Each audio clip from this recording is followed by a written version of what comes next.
kelompok 1 akan mempresentasikan hasil diskusi kami tentang laporan keuangan UMKM. Perkenalkan, nama saya Anugrah Nurwahyuni, NIM 016. Pertama, saya akan menjelaskan tentang konsep laporan keuangan. Menurut RICPA, akuntansi merupakan seni tentang pencatatan, penggolongan, dan peringkasan dengan cara informatif dan bentuk uang, transaksi, atau kejadian keuangan perusahaan. Dengan demikian, proses akuntansi itu menyakup 4 hal. Yang pertama, proses mencatat.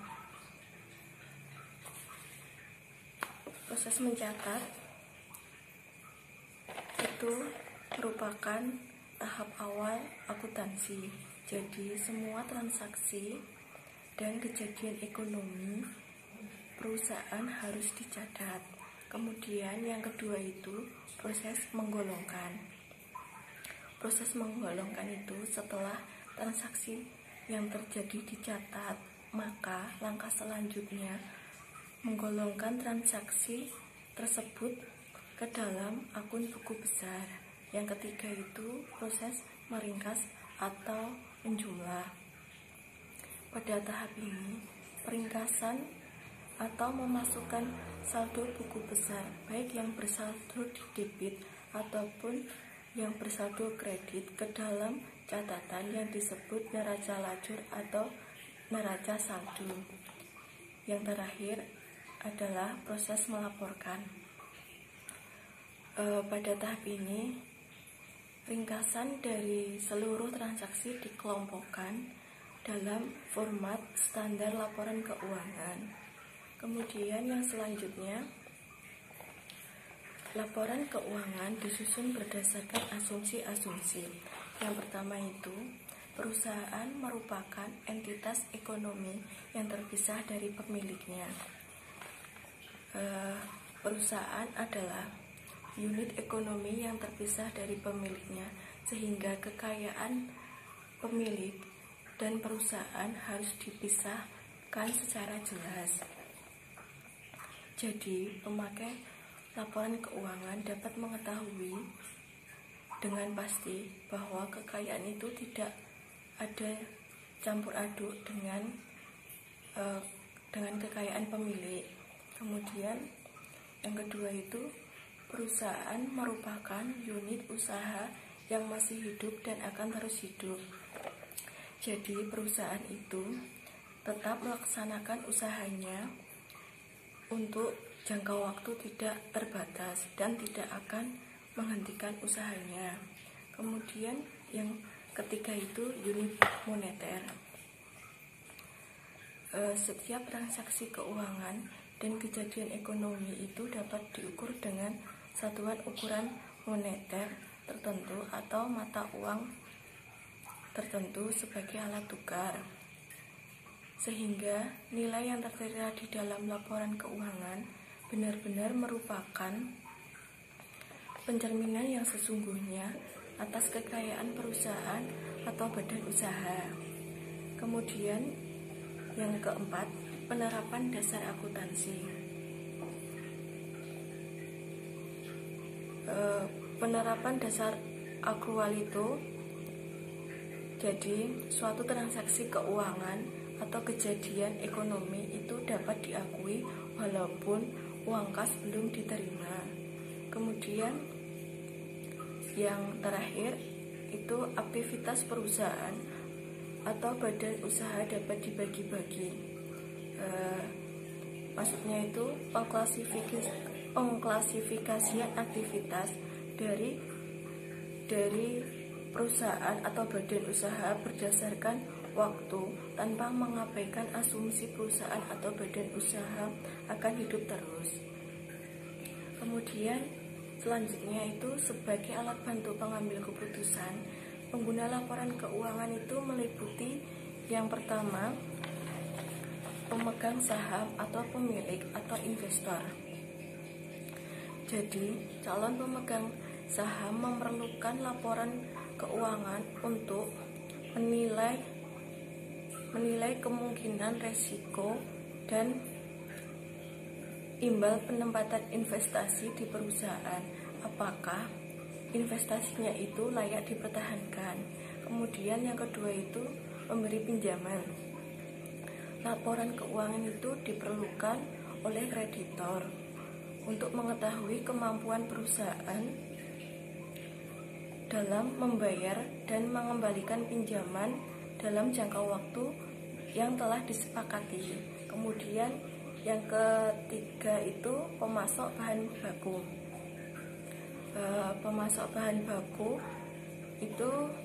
Pemasok itu membutuhkan informasi keuangan dari perusahaan untuk menentukan besarnya penjualan kredit yang dapat diberikan dan kemampuan perusahaan guna membayar kewajiban jika jatuh tempo. Kemudian pelanggan yang akan melakukan kerjasama jangka waktu yang panjang itu memerlukan laporan keuangan untuk memastikan kemampuan perusahaan dalam melakukan komitmennya. Kemudian yang terakhir itu pemerintah. Laporan keuangan itu diperlukan. Laporan keuangan di perusahaan itu diperlukan pemerintah dalam kaitannya dalam hal perpajakan, kemudian penetapan upah minimum tenaga kerja, dan serta sebagai acuan pemberian bantuan. Kemudian yang selanjutnya itu karakteristik kualitatif laporan keuangan. Yang pertama itu dapat dipahami. Laporan keuangan hendaknya tidak rumit dan harus cukup mudah dipahami penggunanya. Kemudian yang selanjutnya itu relevan. Informasi keuangan harus berpautan dengan tujuan pemanfaatannya. Kemudian selanjutnya itu materialitas. Kualitas ini timbul kalau ada kesalahan mencatat ataupun kelalaian mencantumkan dalam laporan keuangan akan memengaruhi pengguna laporan keuangan di dalam mengambil sebuah keputusan. Kemudian keandalan. Informasi di dalam laporan keuangan bebas dari pengertian yang menyesatkan dan kesalahan material. Kemudian dapat dibandingkan informasi dalam laporan keuangan dapat dibandingkan dengan laporan keuangan periode sebelumnya. Kemudian yang terakhir itu keseimbangan antara biaya dan manfaat. Itu biaya yang diketahui saat membuat atau menyusun laporan keuangan itu harus sebanding dengan manfaat yang diperoleh. Selanjutnya akan dijelaskan oleh teman saya. Nama saya Lady Claudia Siusiga, NIM 2017 017 019. Di sini saya akan melanjutkan penjelasan dari teman saya. Di sini saya akan membahas tentang keterbatasan laporan keuangan. Laporan keuangan merupakan salah satu sarana yang sangat berguna untuk dapat mengetahui kondisi dan posisi keuangan suatu perusahaan atau entitas usaha dalam waktu tertentu. Meskipun demikian, laporan keuangan sebagai alat analisis itu bukannya tanpa kelemahan atau keterbatasan. Terdapat 7 keterbatasan laporan keuangan. Yang pertama itu, laporan keuangan adalah alat analisis yang bersifat historis. Maksudnya di sini, isi laporan keuangan menceritakan dan melaporkan hasil dan kinerja perusahaan atau badan usaha masa lalu serta tidak memberikan keterangan apapun pada masa depan. Yang kedua itu, laporan keuangan dibuat oleh manusia yang saat bekerja tidak terlepas dari aspek subjektivitas pribadi. Walaupun hal ini dapat dikurangi dengan berbagai ketentuan, misalnya SAK, tetapi objektivitas yang sempurna merupakan hal yang sulit dicapai. Yang ketiga itu, laporan keuangan hanya melaporkan hal-hal yang bersifat material dan memiliki akibat yang jelas. Dengan demikian, terdapat kemungkinan di mana ada transaksi atau layanan yang luput untuk dilaporkan. Disinilah perlunya pencatatan yang sifatnya extra computable dan balance sheet record. Dan yang keempat itu laporan keuangan bersifat konservatif. Artinya dalam menghadapi ketidakpastian, umumnya yang dipilih adalah alternatif yang memberikan resiko dan nilai terkecil. Yang kelima itu laporan keuangan menampilkan hal-hal yang bersifat kuantitatif. Dengan demikian, hal-hal yang bersifat kuantitatif tidak dapat diketahui pada laporan keuangan. Contohnya itu laporan keuangan tidak menjelaskan kondisi atau kualitas persediaan barang atau aktiva yang dimiliki. Selanjutnya itu salah satu laporan keuangan seperti neraca merupakan suatu laporan yang menunjukkan keadaan pada titik waktu tertentu. Misalnya per 31 Desember dilaporkan perusahaan, badan atau usaha tidak mempunyai persediaan barang dagang, padahal per 29 Desember perusahaan atau badan usaha masih mempunyai persediaan dalam jumlah yang cukup besar. Dan yang terakhir itu pencatatan pada laporan keuangan dilakukan berdasarkan harga perolehan, bukan berdasarkan harga pasar. Maksudnya di sini seringkali nilai buku tidak sesuai dengan nilai pasar. Dan yang selanjutnya itu format laporan keuangan. Secara umum format laporan keuangan bagi UMKM yang jadi pemegangan oleh para pihak yang menaruh perhatian pada perkembangan UMKM mengacu pada ilmu akuntansi standar.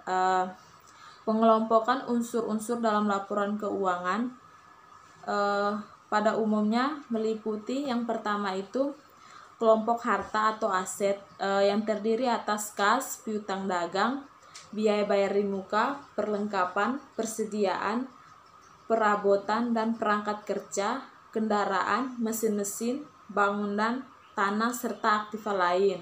Yang kedua itu kelompok hutang atau liability yang terdiri atas hutang dagang, hutang lancar lainnya, hutang pajak, hutang bank, hutang leasing, dan hutang kepada pemegang saham.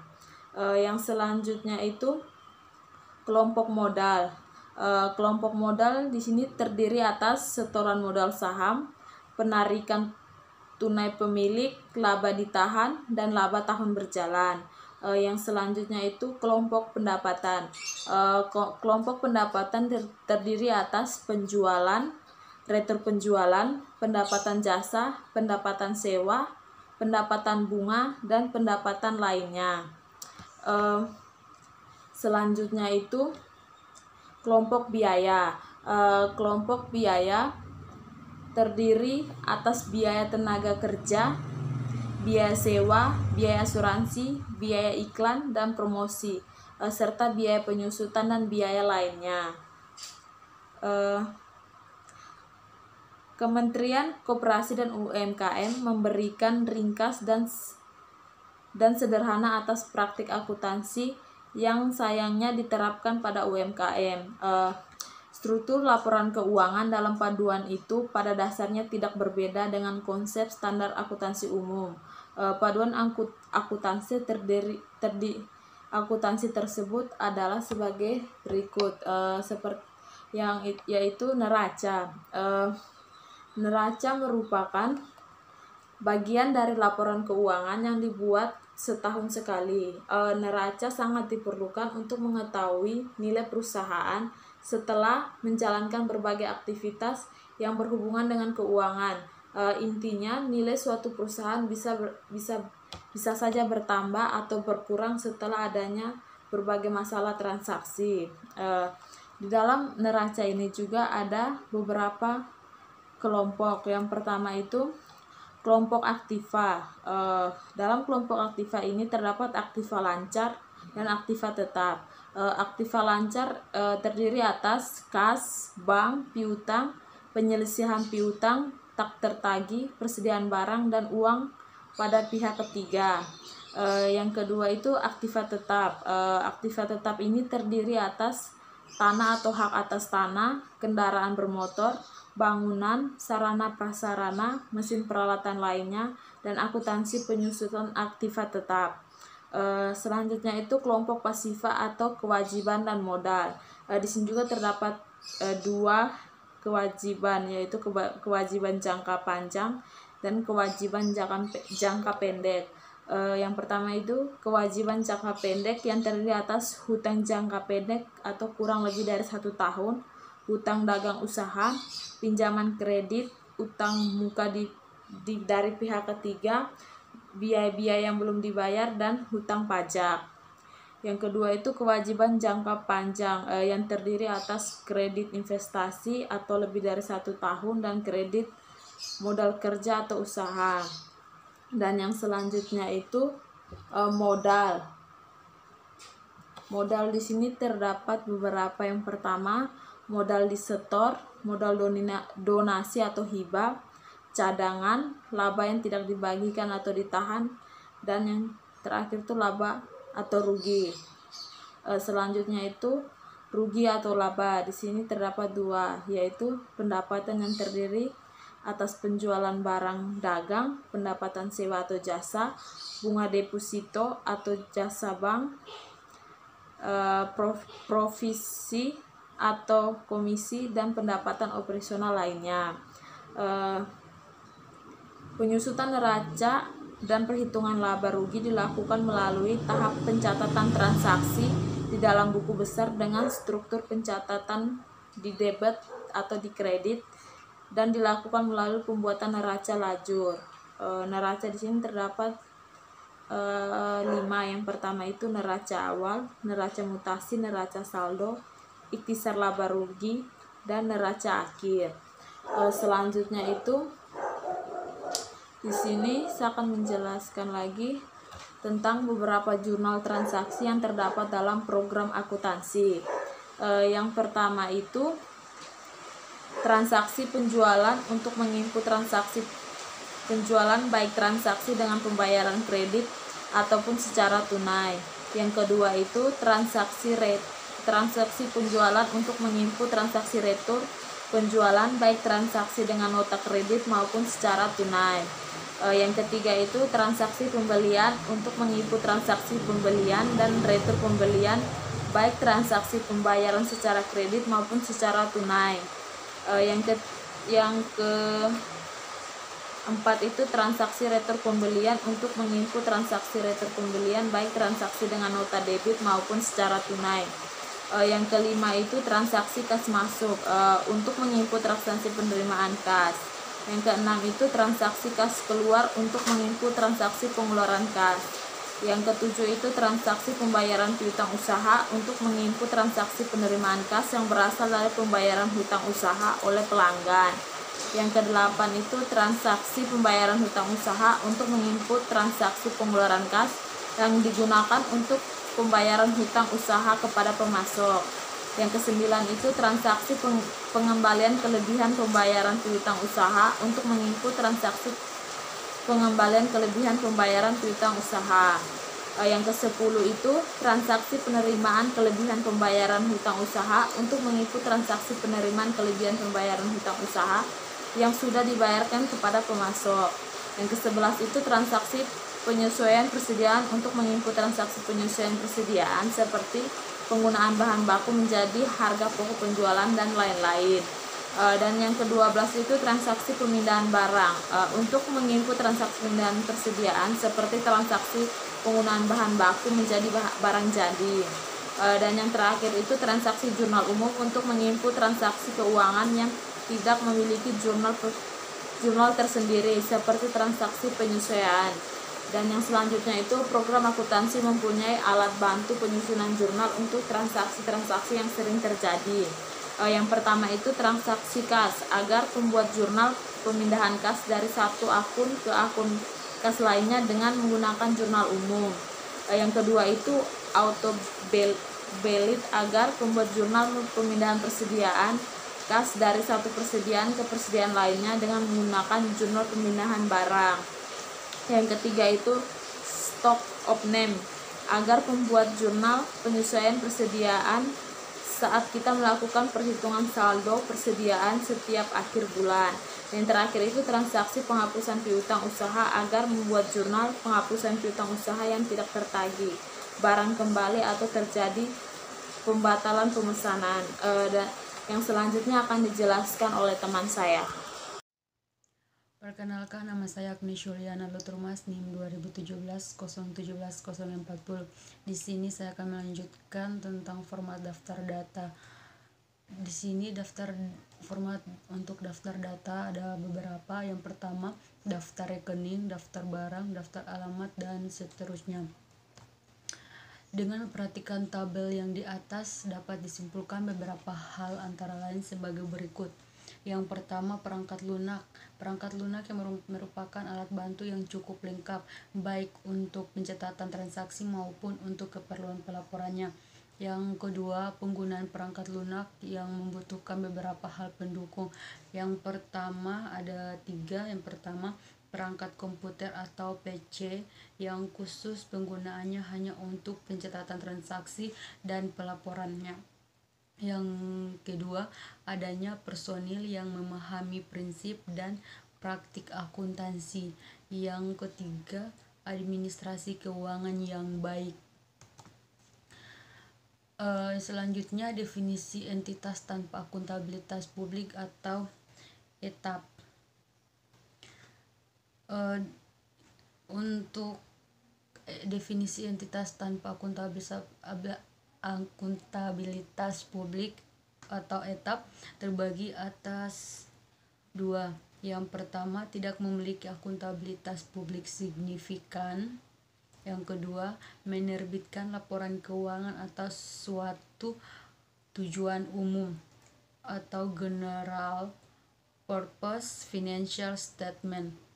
Untuk pengguna eksternal, contohnya penggunaan eksternal adalah pemilik yang tidak terlibat langsung pada proses pengelolaan usaha, kreditur, dan lembaga pemeringkat kredit.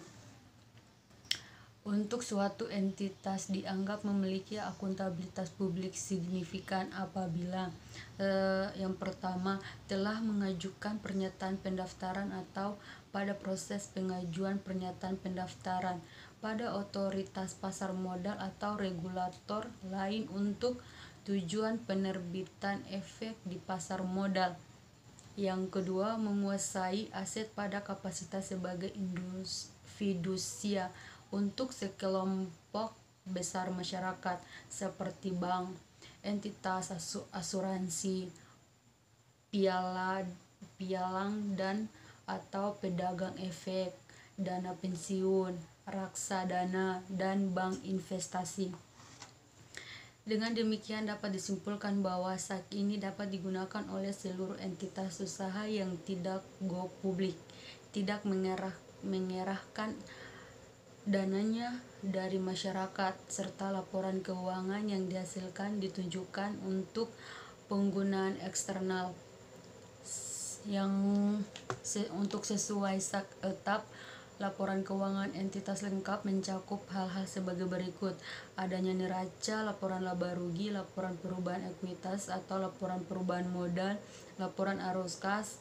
Yang terakhir, yang kelima, catatan atas laporan keuangan yang berisi ringkasan kebijakan akuntansi signifikan dan informasi penjelasan lainnya.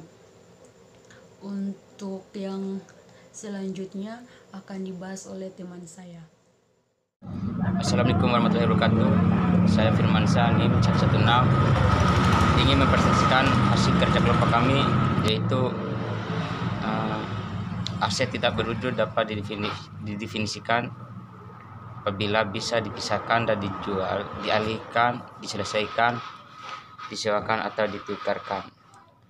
Muncul dari hak kontraktual atau hak hukum lainnya, terlepas apakah hak tersebut dapat dialihkan atau dapat dipisahkan dari entitas atau dari hak dan kewajiban lain. Sebagai acuan publik dalam penyusun laporan keuangan UMKM, langkah praktis yang seharusnya dilakukan antara lain Analisis laporan keuangan ada 4. Sebelum kita membahas mengenai analisis laporan keuangan, apa sih analisis laporan keuangan itu? Analisis laporan keuangan melaporkan transaksi bisnis atau peristiwa ekonomi di dalam suatu periode tertentu. Yaitu adapun analisisnya laporan keuangan yaitu rasio likuiditas. Rasio likuiditas yaitu rasio yang menggambarkan kemampuan perusahaan di dalam memenuhi kewajiban jangka pendeknya yang segera jatuh tempo.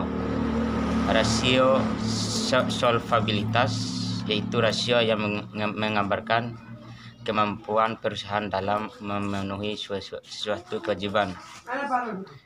Rasio aktivitas yaitu rasio yang menggambarkan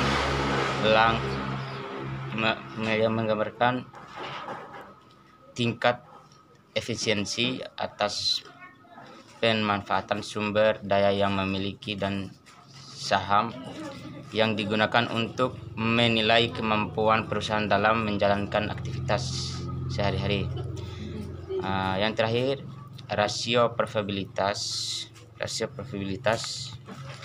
yaitu rasio yang menggambarkan kemampuan perusahaan guna menghasilkan laba.